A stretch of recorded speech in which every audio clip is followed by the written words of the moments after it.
આપ જોઈ રહ્યા છો spark today news. Dahod RTO કચેરી ખાતે વિશ્વ સંભારણા દિવસ 2024 એટલે કે માર્ગ અકસ્માતમાં ભોગ બનેલા માટે શ્રદ્ધાંજલિ અર્પણ કરવામાં આવી છે। માર્ગ અકસ્માતમાં ભોગ બનેલા વાહન ચાલકો જે મૃત્યુ પામ્યા હોય તેવા વાહન ચાલકોને શ્રદ્ધાંજલિ અર્પણ કરવાનો કાર્યક્રમ યોજવામાં આવ્યો છે। ઉપસ્થિત નગરજનો અધિકારીઓએ પ્રતિજ્ઞા પણ લીધી છે કે માર્ગ અકસ્માત સમયે અકસ્માત બાદ હું તુરંત મદદ કરીશ। 108 એમ્બ્યુલન્સને ફોન કરી અને ઈજાગ્રસ્તોને હોસ્પિટલમાં સારવાર પણ અપાવીશ। આજ રોજ વિશ્વ સંભારણા દિવસ વર્લ્ડ ડે ઓફ રિમેમ્બરન્સ માર્ગ અકસ્માતમાં મૃત્યુ પામેલા લોકોને તથા મૃત્યુ પામેલા લોકોના પરિવારજનોને એક શ્રદ્ધાંજલિ સ્વરૂપ આ પ્રોગ્રામનું આયોજન કરવામાં આવે છે। દર વર્ષે યુનાઇટેડ નેશન્સની એસેમ્બલી દ્વારા નક્કી કરવામાં આવેલ નવેમ્બરના 3જા રવિવારે આપણે વિશ્વ સંભારણા દિવસની ઉજવણી કરીએ છીએ।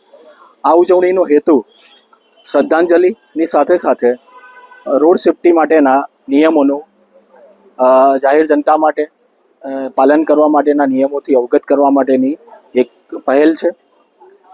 પૂરા વિશ્વમાં, ભારતભરમાં, ગુજરાત રાજ્યમાં અને એમાં પણ દાહોદ જિલ્લામાં માર્ગ અકસ્માતમાં મૃત્યુ પામેલા લોકોને કેવી રીતે બચાવી શકાય અને એમને કેવી રીતે પ્રાથમિક સારવાર આપી શકાય તે માટે ગુડ સમરીટન લો 2019માં મોટર વ્હીકલ એક્ટમાં અમેન્ડમેન્ટ દ્વારા એડ કરવામાં આવ્યો છે।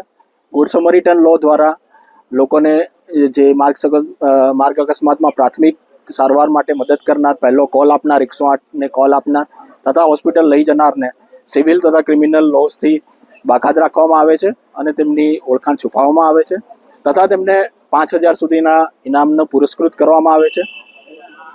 ગુડ સમરીટન લોની સાથે સાથે એક હિટ એન્ડ રન લો 2022ની ફેબ્રુઆરીમાં લાવવામાં આવ્યો સરકાર દ્વારા, જેમાં માર્ગ અકસ્માતમાં ઘવાયેલ વ્યક્તિઓ, જે ગંભીર રૂપે ઘવાયેલ વ્યક્તિઓ માટે તથા માર્ગ અકસ્માતમાં જો હિટ એન્ડ રન દ્વારા મૃત્યુ પામેલા લોકોને 2 લાખ સુધીની વળતર સ્વરૂપે આપવાની પણ સ્કીમ કરવામાં આવી છે।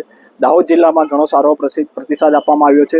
એમ નથી કે માર્ગ અકસ્માત વધ્યા છે, પણ તે છતાં પણ અમે દાહોદ જિલ્લામાં ટોટલ 44 જેટલી લોકોએ હિટ એન્ડ રન સ્કીમમાં નોંધાવેલ છે અને એમાંથી લગભગ એમને 30 જેટલા લોકોને તો એ સ્કીમથી ફાયદો પણ થયેલ છે। તો હું આજના દિવસે બસ એટલું જ કહીશ કે વિશ્વ સંભારણા દિવસ ખાલી સંભારણા દિવસ ના બની રહે અને રોડ સેફ્ટી માટે એક અલગ જ એનું યોગદાન તરીકે આપણે બધા બહાર આવીએ। બસ, મારું નામ છે RK પરમાર, હું અહીંયા સિનિયર મોટર વ્હીકલ ઇન્સ્પેક્ટર છું।